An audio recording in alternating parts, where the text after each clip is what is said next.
Somebody let the dogs out and they took them to the Melbourne Disney Lorcana Challenge.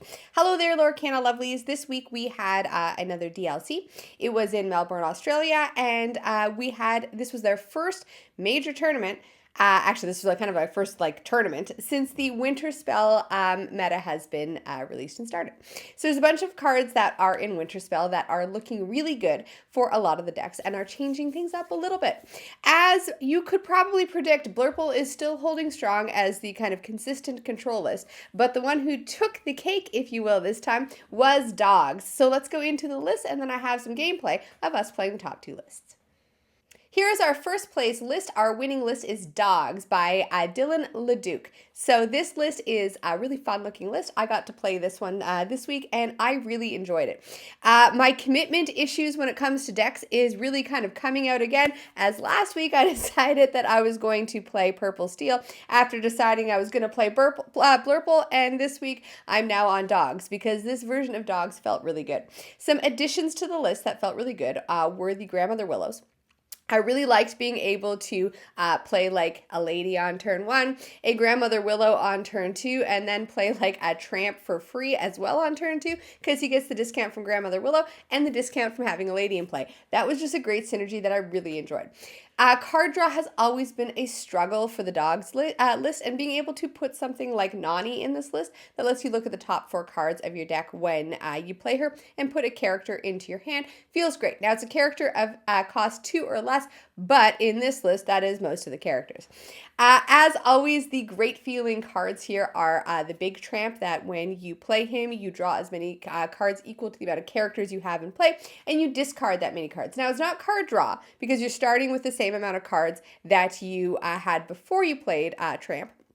However, it is card selection. So if you're drawing like 6 cards off of Tramp, it means that you get to choose which ones that you get to keep and which ones that you're going to put in the discard pile. Now, a couple times I had 0 cards in hand and I still decided to draw and discard. And the reason for that was if I hit some Lilos and they go into the discard pile, that's great because I can play them from the discard pile next turn. Only worked out once for me from that, but that's the theory.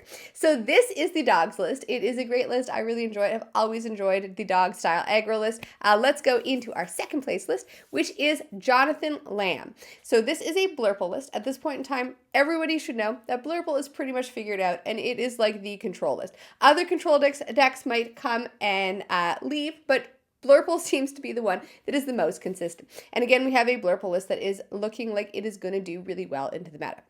Cards that are different into Blurple is really just one. It is the Let It Go. Let It Go is a great card, and it is great to see it reprinted, not just because I have the Enchanted that I won in Toronto, but also because it is a great thing of removal. So if we're looking at the new Blurple list, as far as its removal options go, it's got Hades, that is a character that turns things into ink, Into the Unknown, that turns something into ink that is exerted, and now it has Let It Go again, that turns again something else into ink. So it has 12 pieces of spot removal, some each kind of having different kind of conditions attached to it, but it has 12 pieces of spot removal that might give your opponent ink, but still that is like a good 1/5 of your deck that is spot removal for this deck. And then you throw on top of it is card draw with Dumbo and the Woodchuck's Guidebook, along with its evasive characters and its ability to move damage around. It is a solid list. So these are our top 2 lists that came out of Melbourne.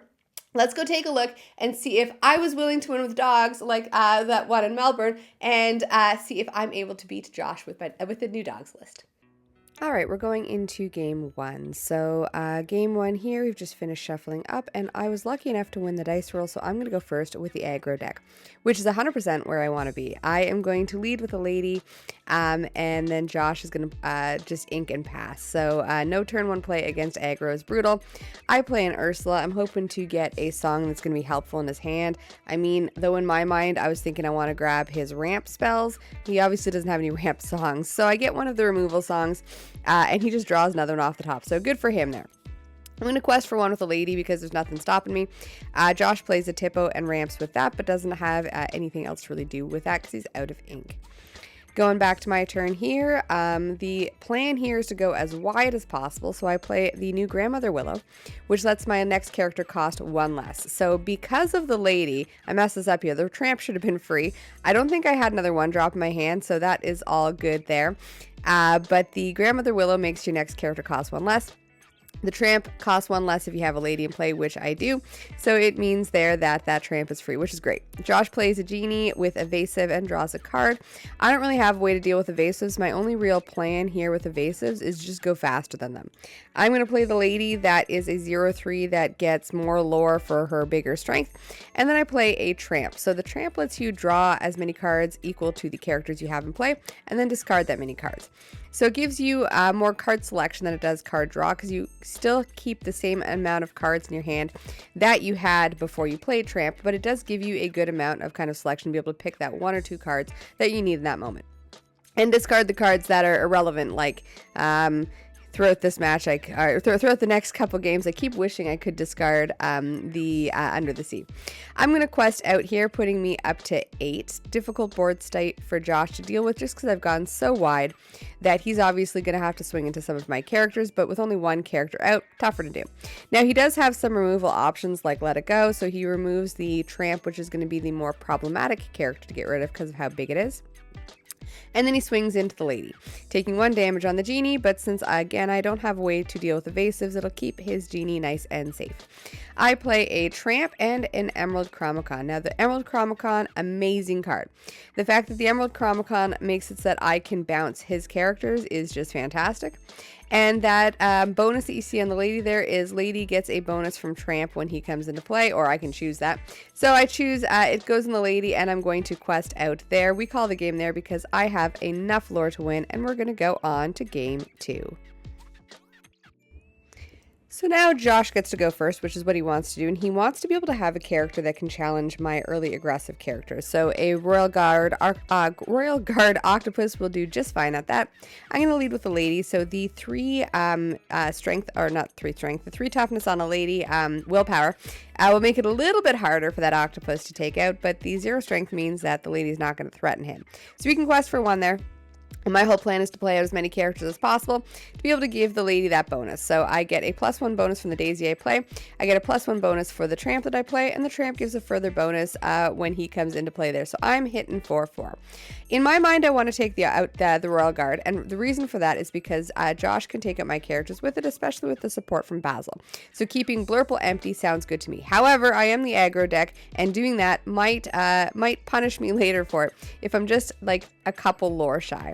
So Josh is going to take out the lady with the Basil. Since she has a 0 strength, it does not do any damage to him. And he plays a Cheshire Cat. So that Cheshire Cat's going to be great for moving damage around.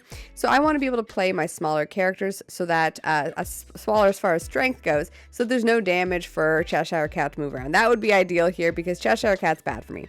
I'm going to play an Emerald Chromicon, which is a great card, and allow me to start bouncing some of his characters. I'm going to quest up to 2 with Daisy. He gets a Daisy trigger off of that, which is the Woodchuck's Guide, so that goes to the bottom, and then I quest with the Tramp. Trying to kind of keep up the lore race as best as possible there. Back to Josh's turn here, so 1 character out to my 2. He is going to boost it to move the damage to the Daisy, and then I'm pretty sure he's going to take out the Daisy here, putting 1 damage back on Cheshire Cat. He is sitting at 3 ink if he inks something here. And that Demona in his hand is going to be great for me later if he lets me draw some cards, which is not necessarily what he wants to do with aggro. So Josh is kind of debating what he wants to do. And he is going to ink a Let It Go and play a Into the Unknown to leave me empty boarded. That is sad for me. I don't like that. And at this point in time, I'm kind of looking at the saying, well, I'm empty board with aggro. I've kind of lost it here. Here's an important lesson to take away from this. Don't give up. Just because you think that you might lose the game doesn't mean that you should kind of call it quits there. So I play a go-go. I pay the extra on the go-go to be able to gain 1 lore because the Cheshire Cat has damage on it. Josh plays a Demona, and he doesn't even use the Cheshire Cat to kind of swing into the go-go. He uses it into the unknown. And I'm going to kind of empty out my hand as best as possible there. A Mowgli doesn't really get me much, I don't think. And the Webby is small enough that Josh's characters are all starting to outclass mine. Josh is going to get to the point here where he can push his own lore plan, and I am going to play out a Webby. It's pretty much free because I get the extra discount from the Tramp for more characters in play. And then I play out the Tramp to draw a bunch of cards, discard that many cards, and it lets me pick what I want. So that Lilo that you see on top, I want to get rid of her because I can play her from the discard pile. And then I'm going to pass the turn. I'm holding on to, I think that is Della's Moon Lullaby, which will draw me a card and will make one of his characters smaller. It's not going to make a huge difference here. He plays a Demona. I get to draw a card, but it does exert my field. And now, important thing to note here is that the Demona doesn't necessarily untap, and I do have to kind of bear that in mind here. So I can bounce things with this Chromacon, but the Demonas are not necessarily the threat that I want to bounce right away, because if they're not going to ready at the start of his turn, they're not going to be the threat to me.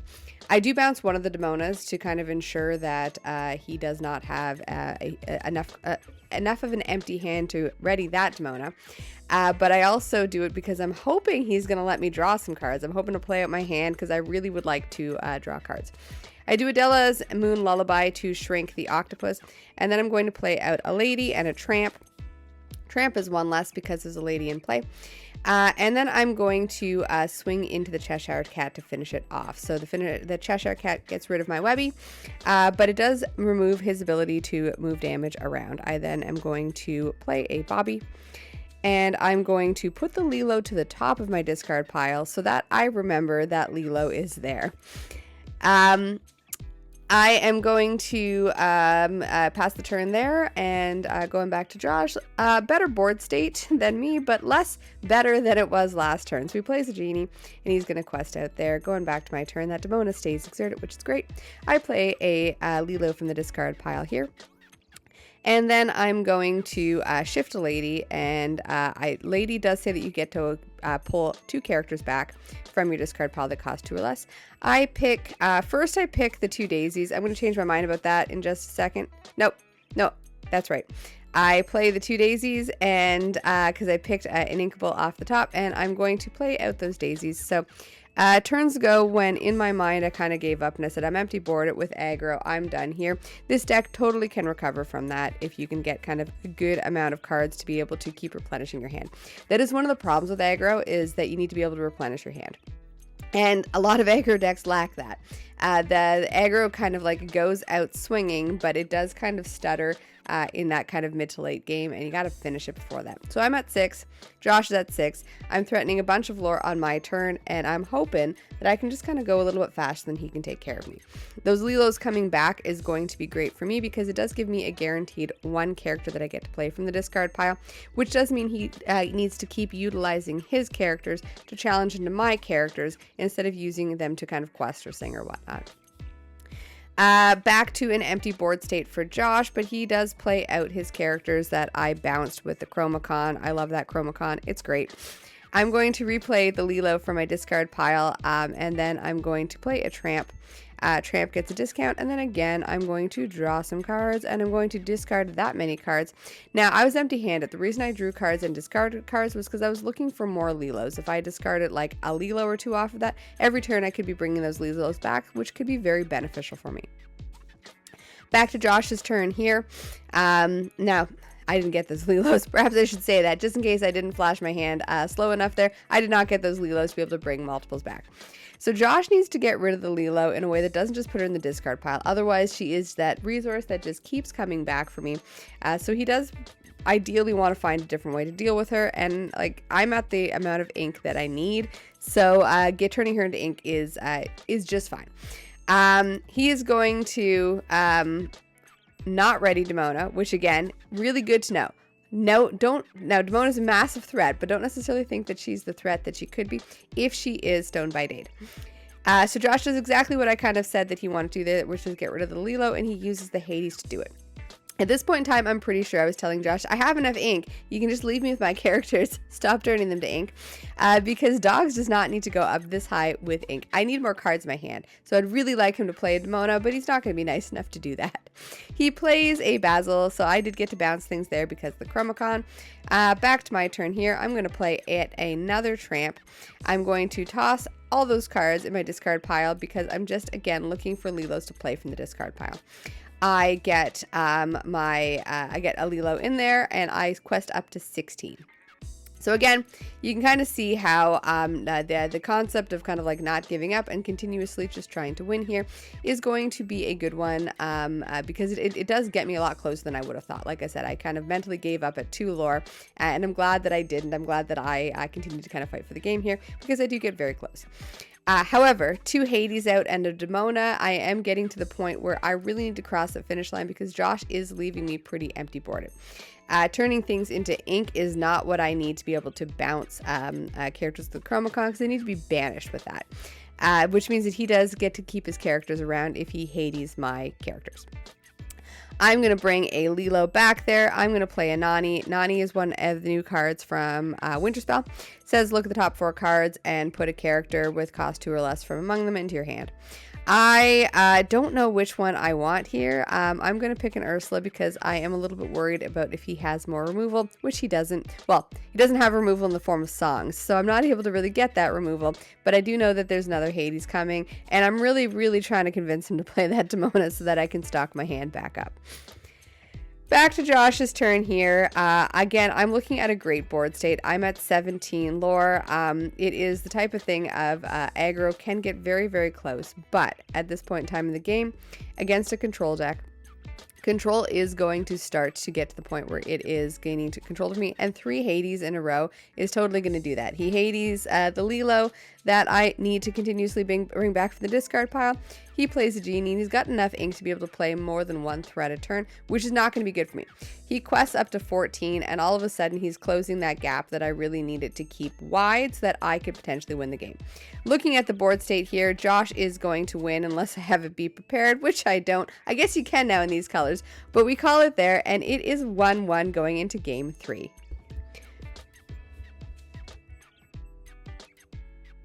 So I get to be on the play now, again, where I want to be with aggro. I don't keep a great keep here. So I do play a lady, and my plan here is to be able to pump up that lady's strength to be able to gain that extra lore that would have made a difference in the beginning of the last match. I play a Grandmother Willow, which is great because I want to be able to play a whole bunch of Grandmother Willows and be able to get characters for free. I am then going to quest for 3 because the Grandmother Willow is going to pump the lady's strength up, and so is the Tramp, but the Tramp has an ability that pumps up her strength as well, which means that she gets her special strength number there to be able to quest for 3. I'm going to empty out my hand as quickly as possible here, playing a Nani to try to hopefully grab something that's going to be aggressive enough to push me over that line, and I grab a second lady. I'm going to play that lady out there, which means that the other lady gets a +2 to her strength right now. It's not enough to be questing for 3, but I'm going to go and quest up for 3 in total with the Tramp, the lady, and Grandmother Willow. Josh just has a Basil out and a Junior Woodchuck's Guide, which means he can draw cards. He plays a Cheshire Cat to be able to hopefully move damage around, and he gets rid of the Grandmother Willow. That is my discount machine here. Playing an Ursula, I want to be able to get rid of a card. I get rid of the Into the Unknown. The reason for that is because he doesn't have a singer for Let It Go yet, and he doesn't have the ink to play it, which means next turn he could just sing Into the Unknown with his Cheshire Cat to get rid of one of my characters. He's further away from the Let It Go, so I leave him with that one. Looking at my board state here, I play out a lady, and I need to be able to start to get those other ladies up to 3 strength. So I'm going to take that back. Josh is nice and lets me take it back there for testing purposes, and I'm going to try to stock my hand up with characters so that I can play 3 characters out, or to get like a Tramp, get both of those ladies nice and big, and be able to quest for 6 just with them. Josh plays the second Cheshire Cat. Great card, but not necessarily useful if your opponent's not turning anything sideways, which I'm trying very hard not to do right now. I'm going to play out a Mowgli. Now, maybe I should have kept that for ink, but he had a Let It Go in his hand, and that's my way to try to get rid of it. He plays out a Dumbo, and next turn he's going to start to be able to draw some cards. Going back to my turn here, great board state. I have 6 lore, I have a whole bunch of characters, and somehow this game is going to get away from me. And the reason for that is because we're getting up to that point in the game where it is going to be Blurple's game. We're getting to that mid to late point. So Josh has evasives out. He can draw cards from the Dumbo. He draws cards off the Genie. Back to my turn here. I am going to... Logically, I'm going to hold my characters in my hand. I play a second Mowgli to get rid of the second Let It Go that I know he has. to be able to try to leave him without as many removal options. And again, I'm just holding on to those characters to be able to hopefully have a big turn where I play more than one, more than two, I guess, to be able to get those ladies up nice and high to be able to quest. Now, doing my math here, I would be questing for 6 with the ladies. That would put me up to 12, 13, 14, 15, 16, 17. So if I could play 3 characters, I could get up to 17, and that would totally give me the game. However, I'm stuck with a big lady in my hand. I am stuck with an Under the Sea, which I got off the mulligan, so that is kind of a useless card right here. Under the Sea bottoms all of your opponent's characters with strength 2 or less, which means that in this case it would only be the genie, so it's not a super useful card to play, especially since I'd have to sing it together and get like all of my characters to sing it. So at this point in time, I say I have to start kind of pushing for lore. I quest up to 13, but again, the fact that it would have been 17 if I could get extra characters out is so sad for me. And I'm in this point in time, it was kind of like a bad draws on my part. Or not bad draws, because looking at that board state, those are great draws. I needed one more Inkable to be able to kind of like make this work a couple turns ago, and I just wasn't getting what I needed. So Josh plays a Hades. He gets rid of one of my characters. Now, since all of my characters are sideways, he did say he was going to play the Demona, but there's no point because... And that's why I started to quest there, was because in Demona range, there's no point in holding your characters back, because you're going to hold your characters back. They're going to play Demona, which means they're all going to be exerted anyways, and they can kind of like pick their battles without you getting the lore off of them. So I quest it. Josh is going to be able to chip away at my characters while keeping his characters nice and safe, which again sucks for me, but it is what it is. Blurple is a great list, and this is why Control can do so well. I play a big lady, which gets me 2 characters back from my hand. Again, the idea here is I want to be able to play some of those characters out and be able to get kind of as much value as possible for my characters. But looking again at Josh's board state, he's got a very good board state. So I take out one of the Cheshire Cats. There's 2 Cheshire Cats there, which means that he still does have a way to move damage around. But again, I want to be inching towards that finish line.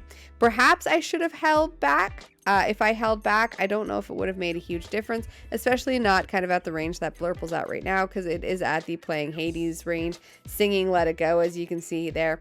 So he is at the range where he's going to, obviously, as exactly what he's done here, take control over the board, whittle away at my resources, my characters, while keeping his damaged enough to be damaged, but like still alive. I am now empty boarded, so this is a tough recovery point for me. There's a couple times in this game where I thought if I just had an extra way to play a character, if I just had a character that cost a little bit less, I would be okay here. I have a Chromacon and 2 ladies, which means if he's going to bounce some of my characters, or sorry, banish my characters, I get to bounce some of his stuff instead. However, his stuff is like, I don't want to bounce the Hades because he's just going to get rid of the Hades. I guess the Dumbo and the Genies would make sense. But at this point in time, Josh has control, and he has kind of like solidified control there. So if I had like the Storm one, the Amber Storm one, which is the Amber Be Prepared, I probably could have kind of wiped him out there, but this deck doesn't want to play that much ink, so it's not really an option for this deck. Josh is at 15 lore. We're going to call the game pretty soon here, I think. I just see what we're doing right now is I'm just kind of seeing if there's anything I can do to cross that finish line a little bit quicker.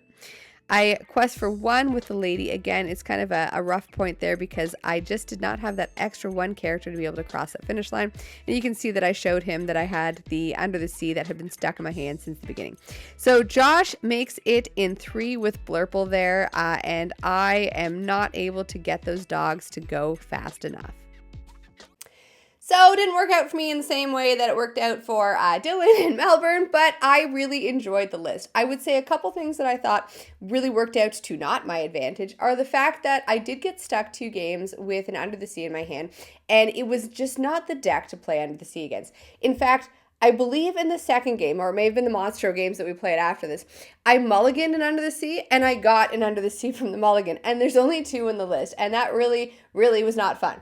But at the same time, you do need the Under the Sea in the list, because if there's enough aggro decks around, it is your only way to deal with the other aggro list, and you really want an option to be able to deal with aggro. Under the Sea can hit, your Basils, your Tippos, your Genies, and that feels great if that's all that's on the other side. However, it rarely is. Cheshire Cat is a consistent thing that comes out. And so is Dumbo, which means we can't really just count on the End of the Seas being able to hit the things in Blurple.